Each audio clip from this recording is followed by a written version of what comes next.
৩২ নম্বর রোডে বঙ্গবন্ধু জাদুঘর হিসেবে যেটা পরিচিত ছিল, সেই জাদুঘরটিকে বিনষ্ট করা হলো ৫ই অগস্টের পরে, এবং ১৫ই অগস্টের যে সরকারি শোক দিবসের ছুটি ছিল সেটাও আপনার সরকার বাতিল করলো, এবং বঙ্গবন্ধুর বহু ভাস্কর্য ভেঙে ফেলা হয়েছে। এ নিয়ে বেশ খানিকটা সমালোচনাও আছে।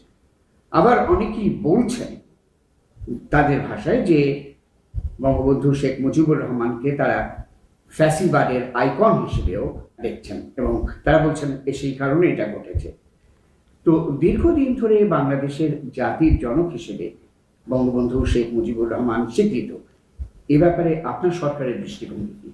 আমরা রিসেট বাটন পুশ করেছি, এভরিথিং ইজ গন, অতীত নিশ্চিতভাবে চলে গেছে। পুরনো দিনের কথাবার্তা বলছেন, এর মধ্যে একটা গণ অভ্যুত্থান হয়ে গেছে, আপনার মধ্যে স্মরণে নেই। এর মধ্যে আপনি এমনভাবে কথা বলছেন যেন এসব ঘটনা ঘটেই নেই।